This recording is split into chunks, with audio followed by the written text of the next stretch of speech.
Hi guys, welcome back to our unexpected episode.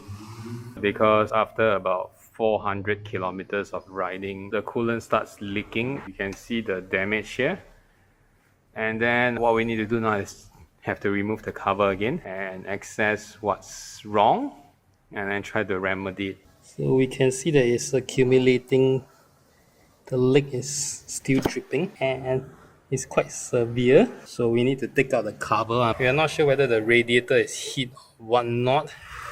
Let's hope it's nothing serious. You can see there's a lot of fluid here in the cover of the fairing.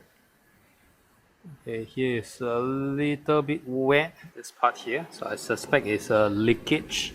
So just keep it one side safe.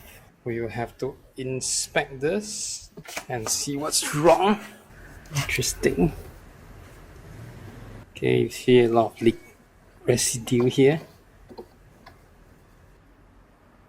Okay, it's completely empty. Okay, the coolant is kind of empty there also. So let's see where else is the leak coming from. Okay, the leak is actually from this hose. Not sure whether you can see the drippage. Okay, we will need to open up the fairing on the other side to access. Okay, we found the root of the problem, which is this pipe here. Probably we have to let it drip and then replace the pipe.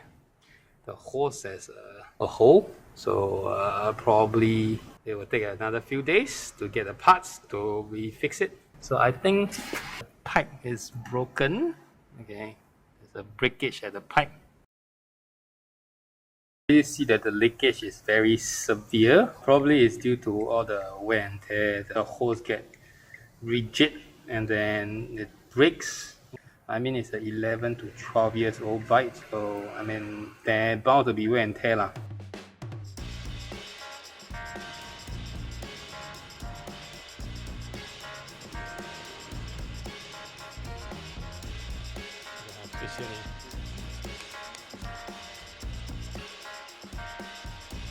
After some procrastination, we managed to come back and get it fixed. Okay, so we bought the hose and then now we got to find ways to fix it. So many days of dripping, we have really cleared 2 tubs of this. This is whatever left over the past few days. Okay, we got to change 3 hoses. 1, 2, and this is the 3rd one, which is the more complicated one because it's all the way inside. So we got to remove this top tank in order to reach it. Okay, let's get started. So we have removed the seat and then loosen this part, the rear tail panel, the side panel, lift up the tank. So we gotta remove this air box in order to access to what's inside.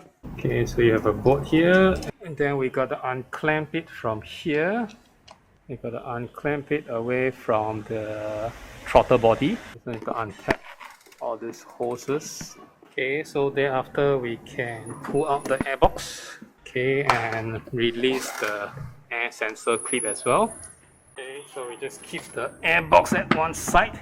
So now the worst case scenario is here. We have to remove the throttle body in order to access to the hose.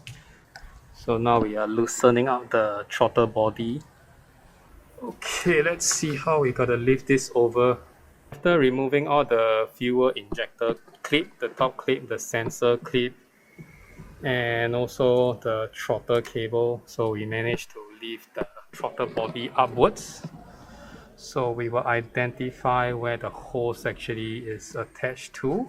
So from this part you can see the hose is connected here. So we have to find a way to reach it in with our hands. Probably we have to take out the whole throttle body. Before we do anything even further, we want to check whether it's correct length. Seems correct to me. We also remove the regulator here in order to loosen the throttle cable. We found a tool that we can reach in. This will omit us from taking out the whole throttle body because there's a few other clip, bottom 4 EFI and some sensor clip, which is very hard to take out. We will try whether we can loosen it by this way. So we managed to loosen it, and then all we need to do now is to pry it out. Okay, it's probably a bit sticky because it has been there for 12 years now. We will try to remove this part first and then see whether we can pull it out from here. But my concern is the spillage. So, okay, as expected, there's fluid in the pipe. So we gotta drain it out slowly. Okay, you can see all the brown substance. Basically, those are the scaling inside. You can see here is a brown chalky substance. We say we gotta drain it after 6 months, but apparently that damages the pipe. Okay, after some fiddling and some finger poking, finally we got out the pipe. Okay, let's pull it out. Okay, so we got it out. We will swap it with this new one.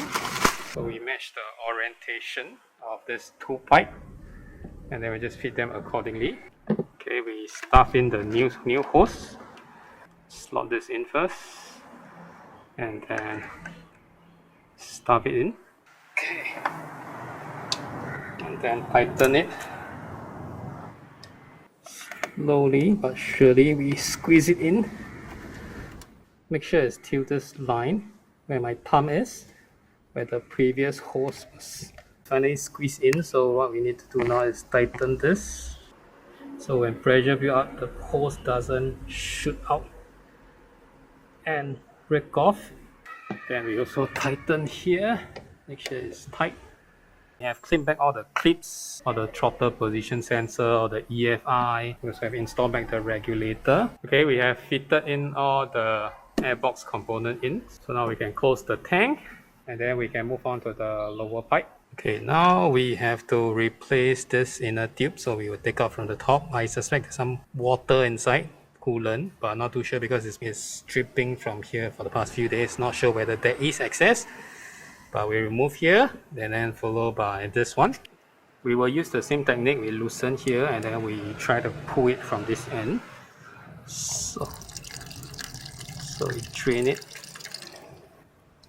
Okay, you can see there's all the brown substance there. Some twisting action. Okay, got it out. Okay, so we gotten the replacement. So this is the brand new one. Okay, so same process. We will tip in and then tighten it. This is pretty easy because it's easily accessible with your hands. Alright, so finally all in place. Okay, and then now what we need to do is to fill in the coolant. So it's the same old process. We will pour in the coolant, and then we will start up the bike and see how it goes. So we are testing it on the heat cycle. We will let it run until it's 104 degrees, which the fans kicks in. Quite interesting. I'm trying to figure out where is the leakage. Okay, we are pretty sure it's coming from this hose, but somehow I cannot find any opening or any cuts or any puncture around this tube.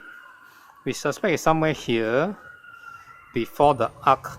When we remove the hose, we still see coolant at the lower part, so it's definitely before the arc. Right, so everything is in working order. So right now we went back to take back the fairing, and we also found out where's the crack. Basically it's at the end area. Once the pressure build up, it actually spill out from there. Right now we will put back the fairing and we will go for a test ride, a night ride later to see if it's all working okay. Let's get back to work. So make sure all the clips are fastened back. Next we got to put this triangular thing back here. Screw back this crash bar and we are done. Alright, done. So we will bring it out for a test ride later.